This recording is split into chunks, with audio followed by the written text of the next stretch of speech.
Hello, everyone. Welcome to our webinar on achieving extreme high availability in Postgres using multi-master architecture. Thank you for tuning in today. I'm your host, Annie, and today I have with me Hari Kiran, who is the Customer Success Evangelist at pgEdge, and Semab Tariq, who is the PostgreSQL Consultant at Stormatics, as the speakers for this webinar. Before we start the session, I would like to share the usual housekeeping items. This webinar is being recorded and the recording will be shared afterwards. Feel free to use the Q&A feature or the webinar chat for your queries. We have the Q&A segment near the end, so your questions will be answered at that time. And that's all from my end. Over to Semab and Hari.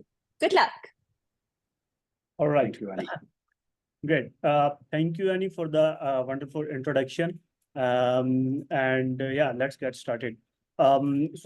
Recently we have been getting a lot of questions from customers about what multi-master architecture is and how it can actually help to achieve higher availability for their businesses. The thing is that it doesn't really matter that you are running a smaller business or you are running a huge, a larger enterprise. One thing you absolutely want to avoid is operational disruption, and you want to have minimal downtime for your businesses. Now, longer periods of downtime can really cost. Longer period of downtime can be really costly, not in terms of revenue, but in terms of reputation as well. And we do not, of course, want this to be happen with our businesses. So this is where multi-master replication actually become very important. It helps you to distribute the workload to the multiple nodes and reduce the chances of the failure. So without further ado, let's get started. So this is a kind of an agenda about what we are going to talk into this session. So first of all, we are going to cover key differences between multi-master versus single master architecture. And then we are going to talk about what are the main methods available in Postgres in terms of replication. And then we are going to explore more about multi-master architecture. And then we are going to talk about some tools that can be helped to actually monitor and implement multi-master architectures. And finally, we will conclude our presentation with by mentioning a couple of effective best practices or strategies for taking backups. So yeah, let's get started. Yeah. Thank you so much, Annie and Semab. On behalf of pgEdge team, we really thank you for conducting this webinar. Good day to everybody who have tuned into the webinar. While we are looking at single master and multi-master, we look at the core differentiating factors. Right? And if you can see on the screen, we've got a single master setup on the left hand and on the right hand side. Right? Now, we dive into what are all some of the primary aspects that from a Postgres MMR architecture standpoint, we will have to take into account. Right, the basic things are the foundational or the building blocks are the compute, reads and writes, storage, and how many nodes are we set up? What is the exact shared versus silo storage that we have? Right. In a single instance, single master instance, all compute operations are handled by one primary node, right? So you look at wherever the transactions are coming from, right? Now, this means that the primary node handles both read and writes, which can create a bottleneck, in systems where we are talking about a super busy transactions per second, right? With high traffic and or resource intensive queries. If you look at the MMR, the multi-master architecture, right? The compute resources are distributed across multiple nodes, right? Each master node can handle both read-write operations. So the moment I say each master can look at handling both read-write operations, you are looking at how many number of nodes could I be doing, right? How many number of nodes could I be provisioning in one availability zone, in one region where the concentration of my user base is, right? This actually offers greater compute scalability and then enormous number of options, also looking at eliminating a single point of failure, right? That's the compute scalability that we are looking at. And the read writes that we have in place, right? So all writes are redirected to one master node, as I mentioned, right?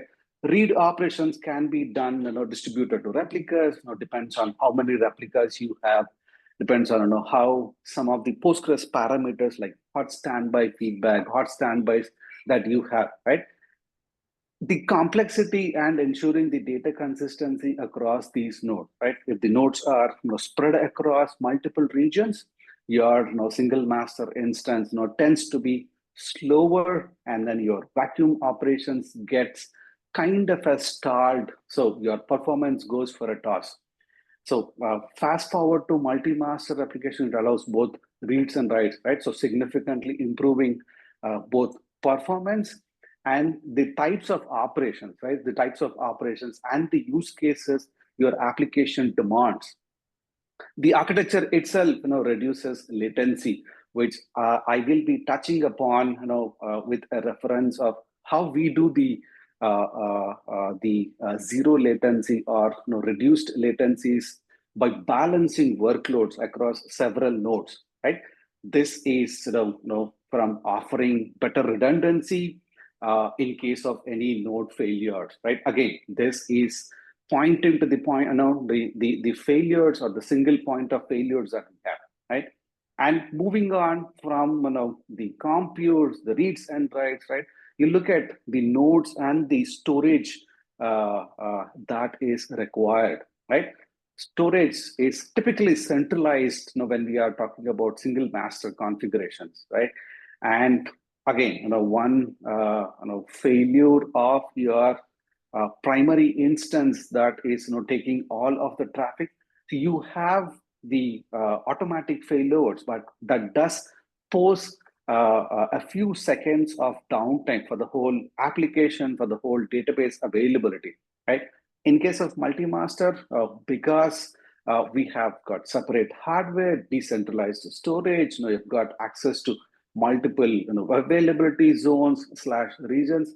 This allows each region to function independently, right? So again, you will look at, hey, when you are saying multi-master clusters, and then you're saying multi separate hardware and storage, right? You will look at the CAP theorem, right? The CAP theorem is something we will be referencing, every now and then in our session. And to sum it up, right? Looking at these three key aspects, right? So the compute, the reads and writes, the nodes, and then the storage that is part and parcel, right? So when you summarize this, right, these are the very, very high level core differentiating factors for us to look at, hey, what has one application that requires a single node plus a bunch of replicas, or a multi-master to throttle both reads and writes, right, to make sure they mitigate the single point of failure, to make sure better redundancy, right, in case of any node failures and so on and so forth, right? If we look at the core differentiating factors, it makes more sense for us to look at which architecture could we choose when we are saying, hey, this is an application, this is the workload, which architecture is good for me. Semab, if you can go to the next slide. We have a mind map which talks about what is the exact architecture that you can choose from, right? So when we are saying, right, this is the exact mind map that we're going to be using, right? The broad classification that we have done, right, on the whole architecture per se, right? So performance, data consistency, the scalability, right? the availability numbers, right? Some of the availability numbers that we often discuss with our customers, prospects, and our partners is 4 nines availability, 5 nines availability, right? And the complexity of setting up a multi-master application system, right? These are some of the high-level requirements for us, right? When you say opting for a Postgres multi-master versus a single primary instance with a spread of read replicas, right? Looking at the performance requirements, right? So you look at the performance requirements and say, hey, because there are multiple nodes that can handle writes, right? You can look at the whole high write throughput, right? The applications which require tons and tons of TPS, right? The TPS which is ranging from 6,000 to 12,000, right? So the scale at which the application writes data and the database servers that are going to be consuming, right? That is the performance that we are talking about, that high write throughput, right? And if your application or a data a workload is predominantly a read-heavy workload, like an ETL tool or an ELT engine trying to ingest all of the data from different sources, with that, maybe you could look at a single master, right? Nowadays, the amount of data load that we are trying to perform, right? The amount of reporting, the BI and the business intelligence and the reporting that happens on these ETL systems also require scalability aspects, right? So you would look at how would the multi-master system can help us from a horizontal scalability standpoint, and still making sure whatever the data that we are setting up, whatever the multiple sources of data that we are consuming have enough consistency levels, right? The data integrity, referential integrity, and the data consistency sorted out, right? With multi-master, what you would like to have is the solid conflict resolution and conflict avoidance in place, right? So in most of the cases, in an asynchronous mode, again, referencing to the CAP theorem, right? If you are looking at an availability and partition tolerance, right, that is a good start for you to look at, right? So ETL jobs are, again, they are looking for availability of data, they're looking for partition tolerance, right? And eventually consistent across all nodes is what we look at from a multi-master system, and with respect to data consistencies. And again, from a scalability standpoint and from an availability standpoint, because these go hand in hand in most of the use cases, most of the customer requirement. So we will be able to horizontally scale and add more data nodes or more database nodes to distribute the load across, right? So we have some case studies that help in understanding the whole enabling of horizontal scaling, right? And from a complexity standpoint, right? If you even look at complexity, right? If you would like to set up, or if you'd like to look at a simplistic setup, right, for you to get up and running, right? You could look at some of the CSPs providing RDS, for example, right? And you could look at that as a zero complex setup. You could just provision an RDS. You look at a single master system, boom, start your application, right? When the operational overheads, right? You look at the operational overheads and see what you would like to achieve from a what you would like to mitigate from a complexity standpoint, right? So you would look for a software which is closely integrated with the Postgres ecosystem and still provides that multi-master application, right? So from a complexity standpoint, right, you should have the higher operational efficiency, and you will be able to look at right coordination, right, the right latency coordination between the nodes, and making sure the conflict resolution and the management of the active nodes with all the replication lag that Semab is going to be talking about in the next slide. Semab.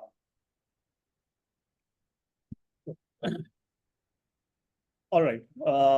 So let's now first see how many types of replication are available in Postgres. So mainly there are two types of replication available. One is logical replication and the other one is streaming or physical replication. In logical replication, we can it means that we can selectively replicate the individual table or specific row or subset from the table to other receiving database in real time. Of course, we can keep both databases in sync. And the logical replication mostly work in publisher and subscriber model, where publisher is your main database that handles all the transactions or commits, and it is the responsibility for publisher to actually send these updates or changes to other one or more subscriber nodes in the cluster in order to keep them in sync. Now, the example for this logical replication could be a reporting system where we only need a subset of the data in order to generate the logs or monitor the system. So we don't have to actually go to the big or huge tables and capture all the columns. So we can just replicate that quiet columns from this table and feed these columns to the reports generating system, and it will generate the reports for us, of course. The other replication method available in Postgres is streaming replication. Now, streaming replication just sends all the changes from the primary server to standby server, so that we can keep standby servers almost always up to date. Now, streaming replication is mostly used in combination with Postgres higher availability tools like Patroni and pgPool, so that we can achieve or automate failover and ensure minimal downtime as well. Now let's try to understand what are the models available in Postgres in order to achieve this replication. So first of all, we have synchronous replication. That means that we have if we have three nodes, we actually perform write or transactions on our primary node, and it will be responsible to replicate all the changes to all the other standby nodes. But on the other hand, primary node will actually wait for all the standbys to confirm that they have received the changes and they actually committed these changes to the disk. And once standby node once standby node actually sends acknowledgement message back to the primary node, it then sends an acknowledgement message for the customer that okay, the data is successfully inserted to the database. As we can see the similar thing from this image below. We have three data nodes available. One is primary, standby, and standby 2. We are performing writes on primary node, and after performing the writes on primary node, it is replicating all these changes to standby and standby 2 node, and it is of course waiting for the acknowledgement message from standby nodes, and after the acknowledgement message, it will then go back to the client. So client in our case could be PSQL utility or any application that is interacting with database, and it will just say, okay, I got the confirmation from the all the standbys that data is inserted on the in the database. So now I'm gonna say data insertion was successful. So this is especially useful in a scenarios where data loss is we cannot bear the data loss, or data loss is minimal. Or maybe we can say we can use a synchronous replication in banking or finance system where we cannot we cannot bear the data loss. Okay, so the next mode we have is asynchronous replication. In asynchronous replication, we actually write on primary node, and it at primary node do not wait for standby nodes acknowledgement message, and it just write the data on, we just write the data on primary node, and it received the commit, and data is returned to primary node, and in the background, and of course, meanwhile, it will send the confirmation message back to the client that data is successfully returned, and in the backend, primary node will handle all the replication, and it will replicate the data to the standby nodes. And the assumption here is that in the background, standby nodes will receive this data and will eventually apply this data on their disk, so that they can be all in sync. Asynchronous replication can be used in a scenarios where we have like we can bear a small data loss, or if we need higher performance, then we can of course choose asynchronous replication as well. Before performing bidirectional replication, before Postgres 16 was not truly supported in Postgres. So if we try to perform bidirectional replication in Postgres prior to Postgres 16, we were ending up having going into endless loop of data insertion. So let's try to understand this term endless loop of data insertion with a very simple example. So let's assume that you have two data nodes, data node A and data node B. Now, if we are performing updates on data node A, okay, before performing the update on data node A, let's create a publisher and subscriber on data node A, and similarly publisher and subscriber on data node B as well. Now, when we have publisher and subscriber created on both of the nodes, then we can try to insert data in data node A. So when we try to insert data in data node A, it sends its publisher of data node A sends this data to the subscriber of data node B. Okay, I have this data. Now let's replicate it to data node B. And then similarly, data will be inserted in data node B. But here comes the twist. Publisher of data node B is not aware that the newly coming data is originally generated on data node B, or it is from replication. So it is unaware for this. It is unaware of this scenario. So in this case, publisher of data node B will eventually sends the same data to data node A, and eventually we will end up having in endless loop of data insertion, and it will continuously keep running. And within few seconds, we will have like thousands of rows with similar data points. So this problem was actually fixed in Postgres 16. This is when they introduced a new switch called origin. So what this does is we actually pass this switch to while creating a subscription, that we can say, okay, if replication origin is none, then only replicate the data. So that means that all the inserts, updates, command will have replication origin none. So all the insert operation or DML operation will be replicated, but other than the inserts operation, all the replication data will have, of course, have a replication origin. In that case, this will not be replicated. So this is how we have actually fixed this endless loop of data insertion issue in Postgres 16. Now Hari is going to talk about what actually pgEdge platform provides in order to implement multi-master architecture. Right. Thank you, Semab. If you can go to the slide number 3, I would like to re-emphasize a few points that we had discussed. Slide number 3, please. Is this one? The earlier ones. Go up, go back one. Yeah.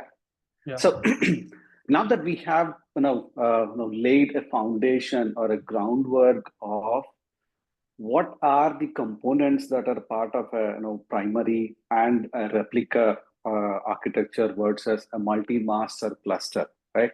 So we look at what are all, some of the potential products that are available in the market, right? And some of the potential products that we could leverage in setting up a multi-master system, and some of the other features like data residency, you would look at placing the data closer to user, right? And looking at high availability and beyond high availability, which we call it as ultra high availability, right? Samab, if you can go to the pgEdge slide now, we would try to bridge the gap of how we could avoid, how we could achieve some of the pitfalls that we have with the traditional primary and a read replica. Now we like to introduce pgEdge platform, right? Before even we begin about what the product does and how distributed PostgreSQL works, or some of that super cool features with pgEdge platform, we'd like to emphasize one thing, which is 100% standard PostgreSQL, right?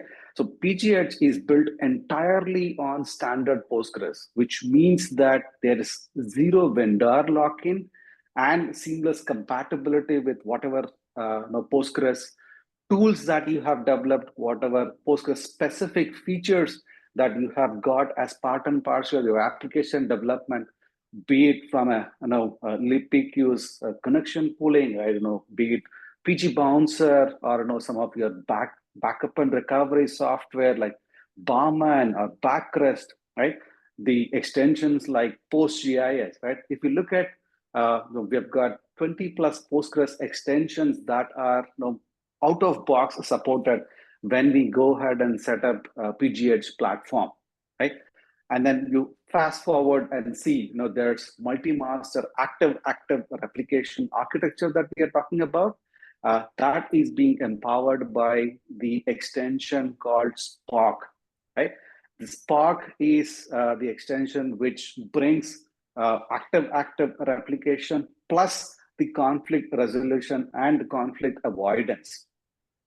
And Spark is the extension that also has the underlying architecture, right, to handle reads and write traffic simultaneously across various geographic locations, right?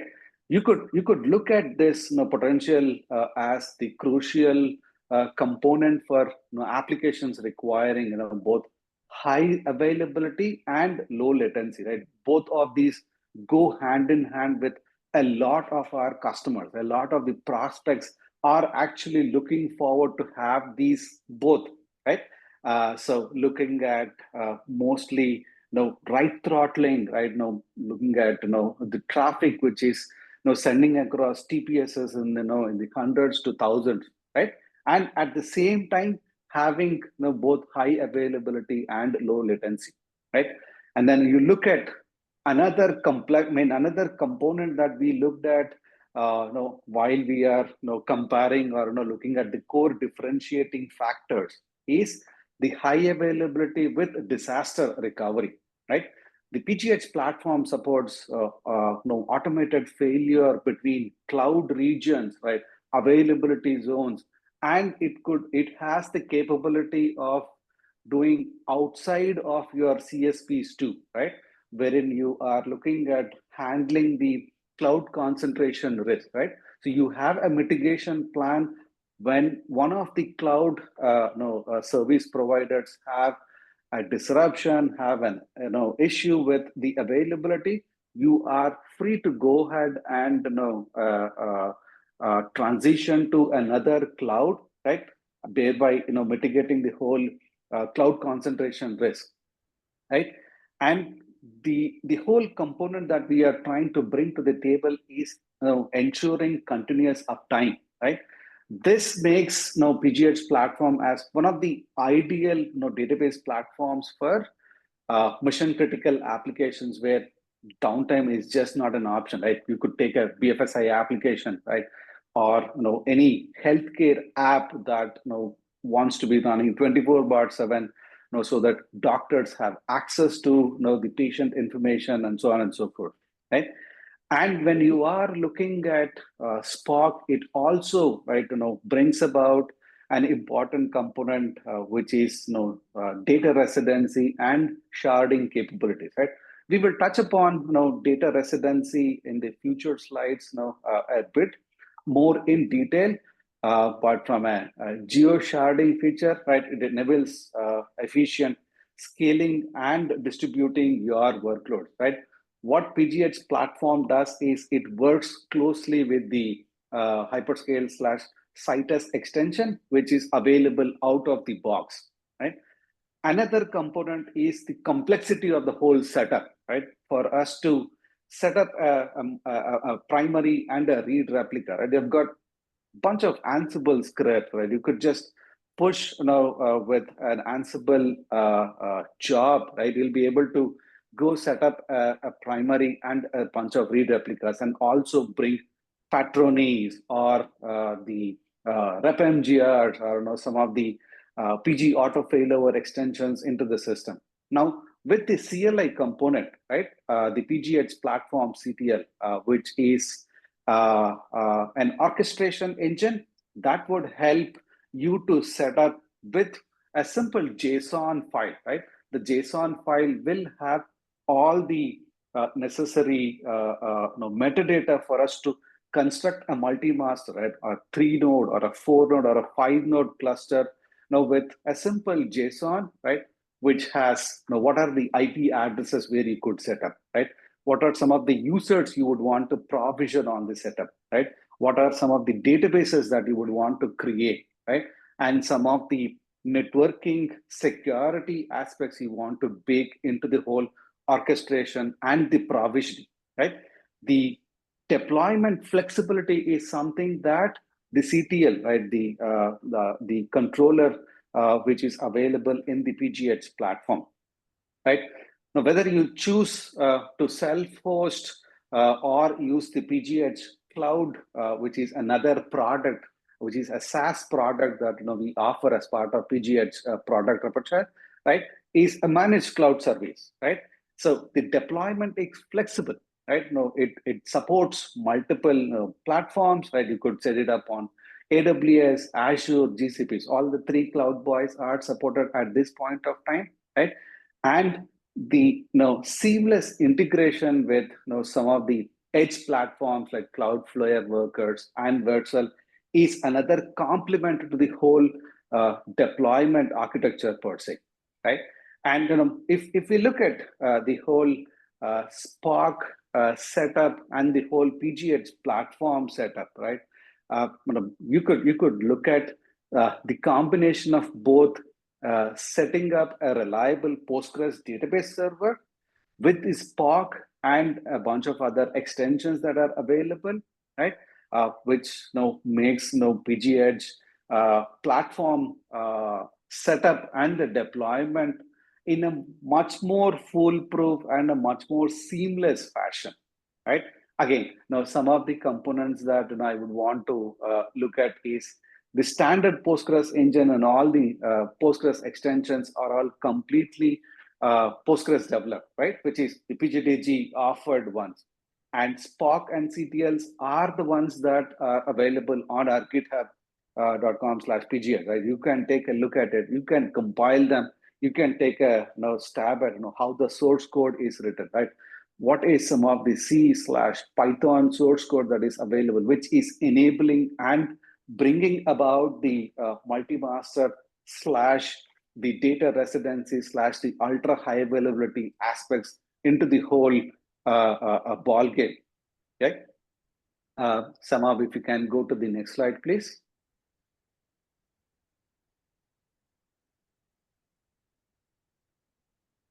Right. So you look at, I focused on three very, very important components, right?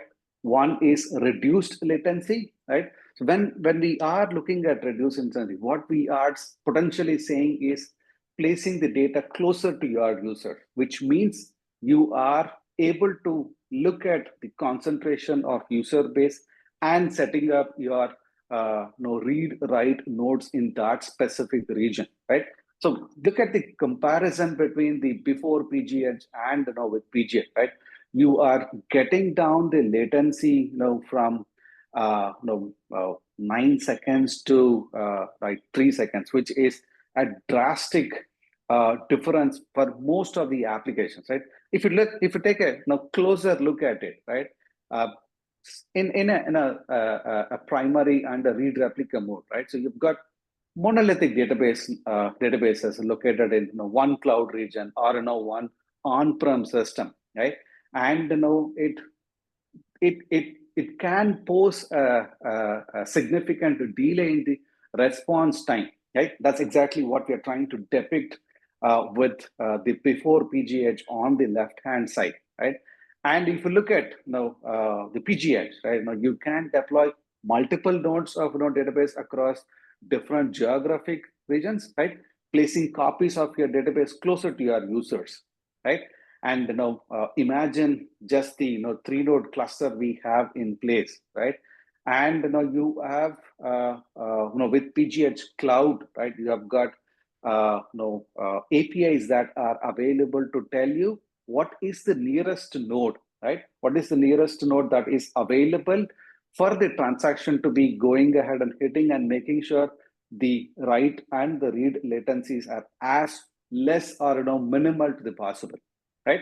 So instead of relying on a single region of all the database operations, you could just distribute the reads and writes across multiple locations, which now in most of the cases, right, dramatically improve your performance, and more importantly, the user experience and the user experience of how the application responds to some of the database transactions, right?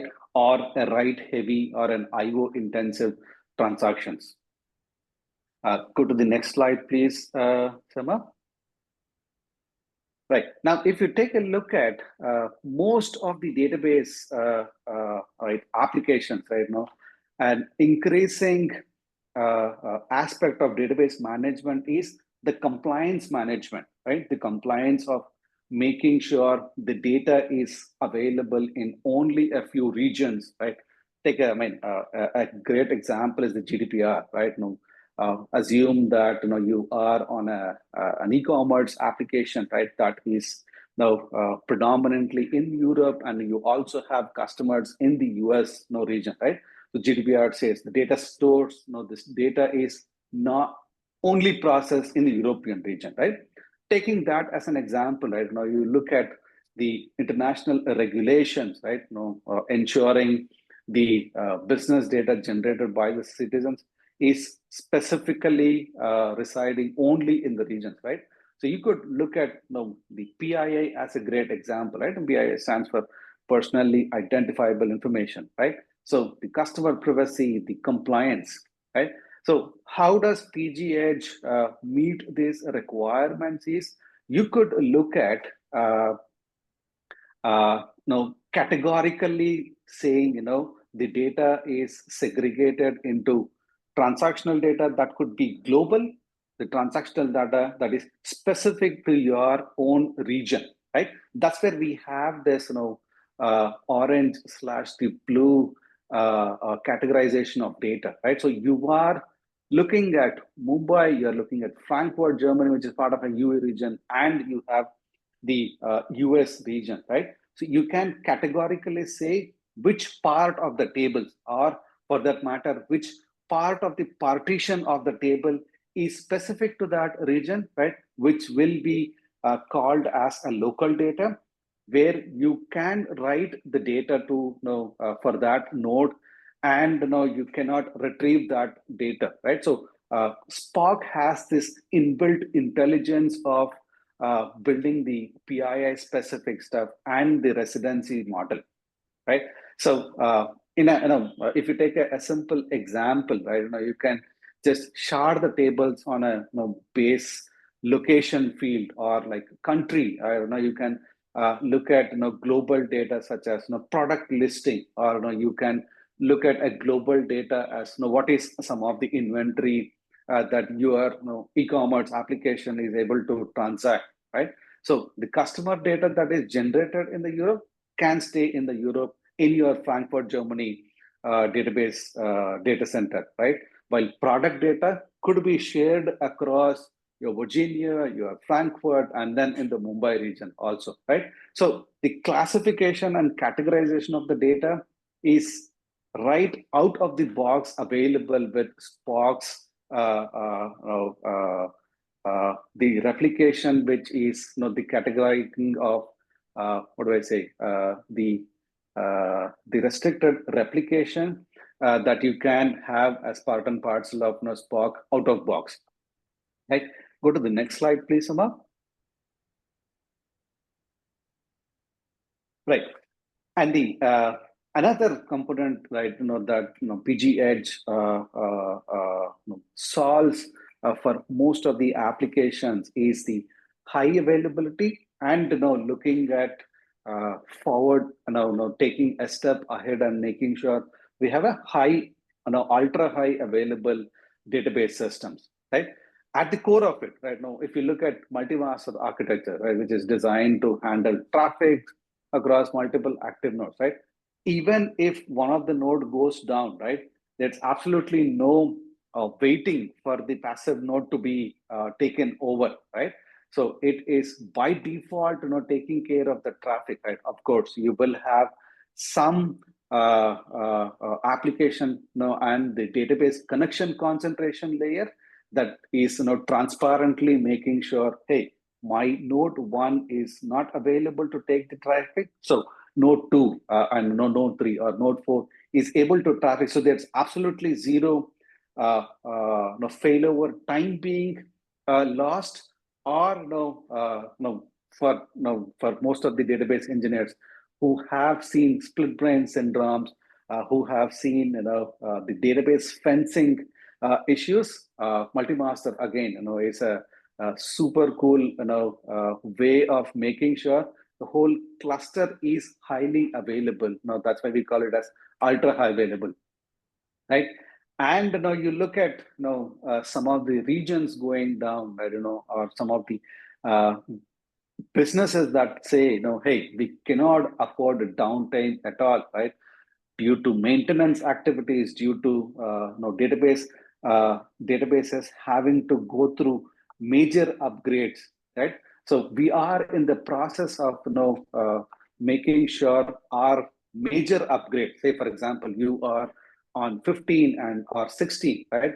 PG 17 is just around the corner. If you would like to go ahead and take a look at 17, both from a testing standpoint, both from a UAT standpoint, at some point of time, 17 takes precedent, right? So you would want to do that zero downtime or zero near zero maintenance activities with respect to upgrades, right? You would be able to do that with pgEdge platform, right? That is still in in our development at this point of time. But again, it's a great boon for a lot of the database engineers who look at the whole availability model per se. Right? Semab, go ahead and take a look at the other products that offer the same aspects. Yeah. So apart from pgEdge, we can also use Postgres distributed for provided by Enterprise DB. PGD was originally created by Second Quadrant, and it is formally named as BDR, bidirectional replication. And back in 2020, Enterprise DB acquired Second Quadrant as and now they are managing. They have rebranded BDR as PGD. It is so in order to use PGD, it is of course closed source. We can only have 30 days free trial. We can only play around with PGD for 30 days, and after that to actually use this on your production systems, you have to go to an ADB and buy the licenses. And of course, in order to deploy PGD, we can also use another tool that is also provided by Enterprise DB, and that is Trusted Postgres Architect, TPA. So it is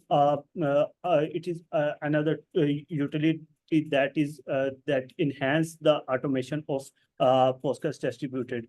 Of course, PGD of course provide automated disaster recovery, and it also support local and multi-zone architecture. We will touch base this on our next slides.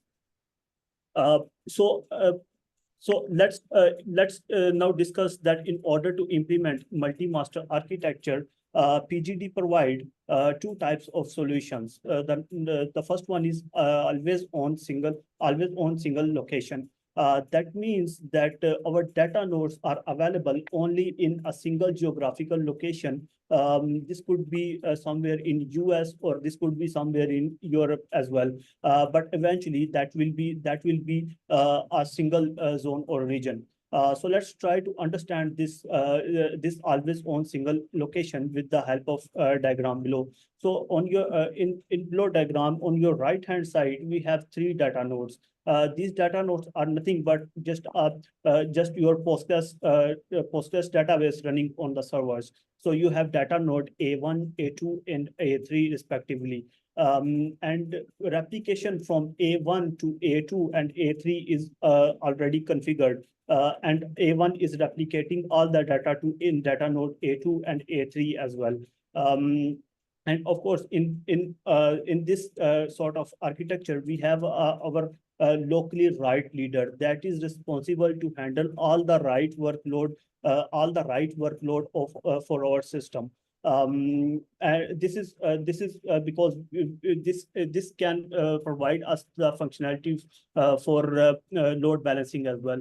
So application would connect with PGD proxy, and it is the responsibility for PGD proxy to route all the traffic to respective nodes. If this is write traffic, so it will of course route all the traffic to the write leader, which is in our case is data node A1.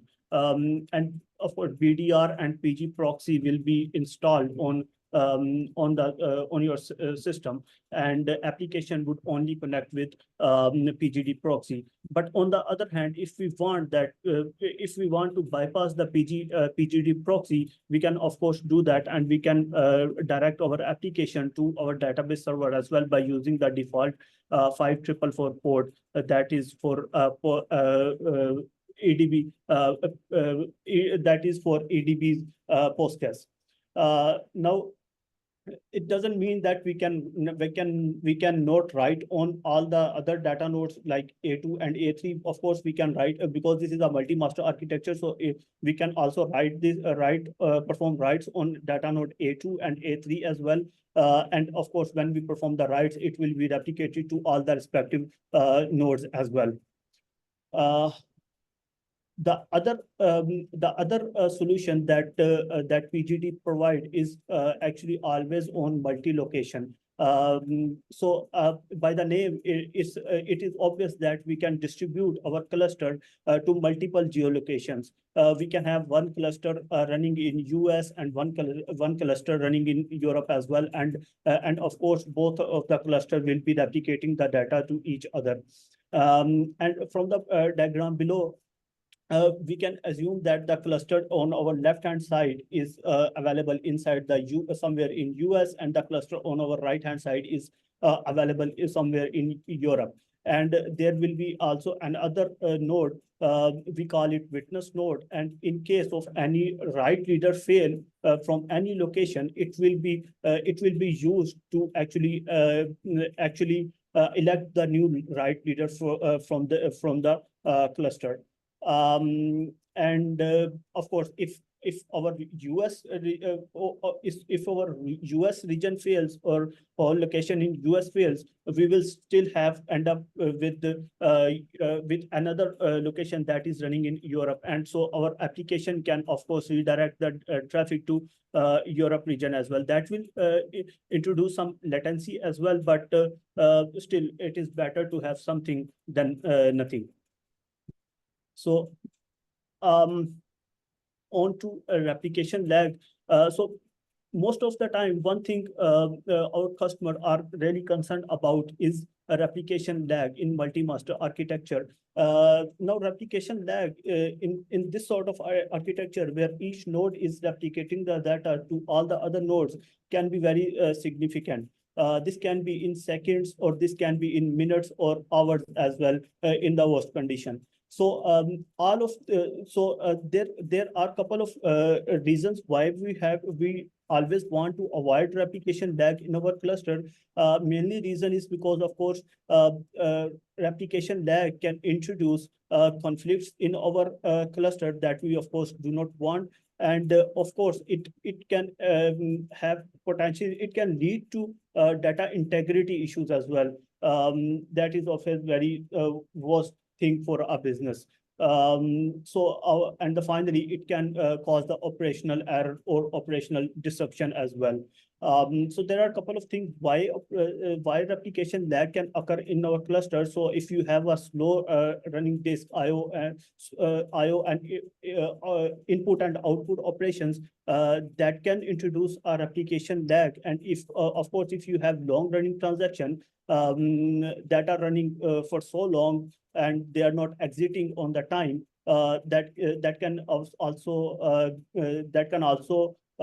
be and can have a replication that can also impact on have a replication lag. The other thing is, of course, network latency and unwanted or suboptimal configurations for your cluster. Now, there are a couple of tools that we can actually use to monitor the replication lag. The first one is Postgres Enterprise Manager. We call it PEM in short words.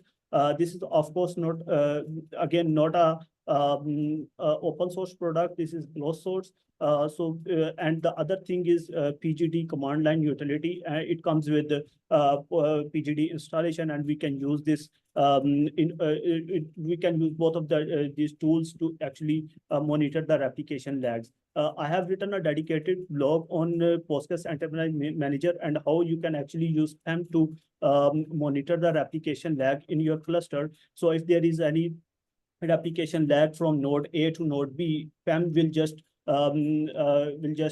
throw an notification on your dashboard by saying, hey, there is a replication lag of 2 MB or 3 MB, whatever threshold we have decided, and it will just throw us the alert, so that we know that there is some replication lag from this node to this node. And yeah, let's discuss now some backup strategies. Hari? Sure. Thank you, Semab. So whenever we talk about backup and recovery, right? I mean, I cannot start the conversation, even without mentioning the database backup 3-2-1 rule, right? The 3-2-1 rule is so very simple, and then yet such a highly effective aspect to take into account, right? So 3, you should have at least 3 copies of your data. Store these, 2 is store copies at least on 2 different types of storage media or clouds, or some on-prem plus cloud, right? And then the last one is keep at least 1 copy offsite in a remote or a cloud location, right? It could be an S3 bucket, it could be an Azure storage, right? Whatever it is, right? How does the effective backup strategies differ between your single versus multi-master system, right? The basic or the foundation block does not change per se, right? So you have the same RPOs and RTOs coming into your existence, right? Now you will have to look at what is the amount of RPO and RTO the application is desirable, right? So what is the amount of RPO and RTO the database platform has to be, right? You would like to have both at 0, right? Now that's the best, and that's making sure with all the combinations of ultra high availability, the active setup, right? The whole connection concentration layer, transparently moving from one node to another in case of any failure, and not having any single point of failure, right? So with multi-master systems, right now, you can take any one of those nodes backup, and then backing up to that specific region, right? In case of data residency, the dynamics slightly change, right? Which we would like to emphasize here, right? So if you are looking at a system where you've got EU system and a US and another one in the Mumbai, right? So the node specific or the instance specific backups are some of the things that you would want to factor and bake into your backup strategy, right? And whenever you are looking at the backup and recovery, right, we often suggest having a sync replica as part and parcel of that specific region, right? So that is from an RPO standpoint, right? And from a recoverability or the mean time to recover gets reduced so drastically that your RTO also comes down, to a great extent. Now, look at how do you look at the backup frequencies, or look at PG base backups, or your PG barman, or PG backrest, whatever software that you use, right? Whatever the third-party integration that you would want to look at, right? The base foundation does not change, right? So you are taking a base backup of your node, right? You could also look at the logical backups too, right? If you say, for example, in our case, right, at pgEdge platform, right, we have the option of taking PG dump, making sure the PG dump of the source database server we are going to be setting up, right, from a non-pgEdge platform to a pgEdge platform, right? How does the transition happen? We take the dump of the database and then apply it onto one instance of pgEdge, right? Depending on the volume of data, right? If it is in less number of GB, right, you would rely on PG dump to be helping you in making sure, hey, the data dump takes a few minutes, and then you're also grabbing the restoration of the database within a few seconds, right? Within a few minutes, I would say. So you are up and running with that backup and the restoration. The same case, right? You could look at from the backup and recovery lens, right? You could look at how I can add multiple nodes to the cluster, right? How I can add additional nodes to the cluster, right? You could take a simple PG backrest backup, right, which is already baked into pgEdge platform, right? Now you could just simply install PG backrest on any of your pgEdge platform nodes, right? You could take a backup and then push that to your S3 buckets, right? Push that to your Azure storage engines, right? That is one of the components that we have thought about and then brainstormed and made sure what are all some of the permutations and combinations you would look at from a backup and a recovery standpoint, right? I know we are at the top of the hour. Probably, Annie, if we can open up for questions and see how many questions we will be able to answer. Semab, if you are okay with that. Yeah, sure. I mean, we can even extend a few minutes, so that's Sure. not a problem. I'm But perfectly fine with it too. I think we only have one slide left. Yeah, I think that let's is wrap it up. Yeah. Okay. Should I move forward? Go ahead. All right. So the other backup strategies we can have, if you are using PGD in order to implement your multi-master architecture, the good news is it comes with extension with the name of Barman that we can actually use to configure backups and backups for your multi-master architecture. So we can configure daily backups, weekly backups, or even monthly backups as well with the help of Barman. So the other technique that we can actually the other technique that we can actually consider is to actually store our backups on cloud storage like AWS that Hari has already mentioned, that AWS 3 just for the sake of higher availability, and other thing is to test the backups more often, because backups, those are not really recoverable are of no use. So yeah, we have to test backups on and off again and again. So the other thing is automated failover and restore. So we have to ensure that we implement automated failover with the help of a couple of tools that comes with Postgres, so that we can reduce our downtime, and we can minimize the operational disruption for our businesses. And finally, of course, we can use a couple of tools like PG Backrest and Barman, as I have mentioned earlier. Awesome. All right, now let's switch to Awesome. the Q&A session.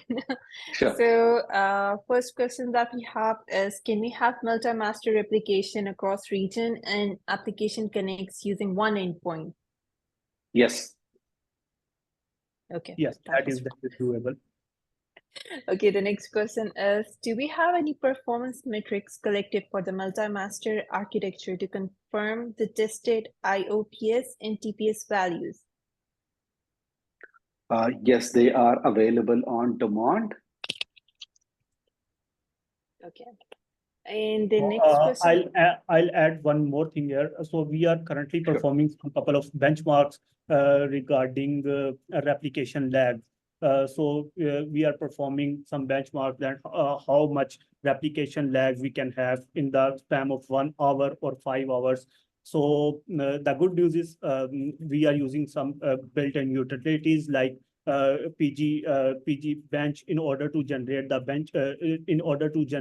load on the system, and we are also using the Hammer DB as well in order to generate the load on the other nodes as well. So the good news is that most of the time replication lag is mostly in milliseconds, not even seconds as well. So there's nothing to worry about regarding replication lag or TPS, I must say. All right, thank you. Next question is, are there any key high-level challenges noticed on this architecture, especially on heavy write environments? I would take that. So when we take a look at the TPS being super heavy, right? We usually look at when we say Spark is an asynchronous active replication, right? But it eventually gets consistent, right? So that's something that we will have to factor in. And another challenge is a database workload, which is not multi-node away, right? One of the good basic examples is the usage of native sequences, right? The usage of native sequences won't be in line with the ideology of multi-masters, because every node has got their own identifiers, right? The row identifiers. So we have something called as Snowflake extension, which generates it's like you will never ever see any duplicate data or a duplicate identifier, because it is segregated into node ID, right? Now, which every node is assigned with, and then there is timestamp and a random number that is part and parcel of the snowflake.nextVal sequence function, right? So essentially, you will transition from the native PostgreSQL sequences to the Snowflake sequences, which is our recommended approach, right? And Snowflake project is a Postgres licensed one, which is available at github.com/pgEdge. Now you can take a look at it, right? That I would say is something that comes at the top of my head at this point of time. We will, be able to delve a lot more into this and see what are some of these stuff, probably in a follow-up blog post, Annie. Okay. So I feel like we can wrap it up over here, right? Sure. And move on to the next slide, please. So we are having another webinar on 9th of October, how to minimize data replication lag in PostgreSQL for distributed clusters. This was going to be more theoretical and obviously based all about success stories by Stormatics. So Umar Shahid, our founder, is going to be the speaker for this session. You can simply scan the QR code and register for the webinar over here. And that's about it. Thank you so much, everyone, for tuning in. Thank you so much, Hari and Semab, for your insightful session. I hope everyone found the session as useful as they were hoping for. And have a wonderful rest of the day or good night, wherever you are tuning in from. Thank you. Thank you, Annie. Thank you, Semab. Thanks for the great Thank you. collaboration. Thank you, Annie. Thank you, Hari. Same here.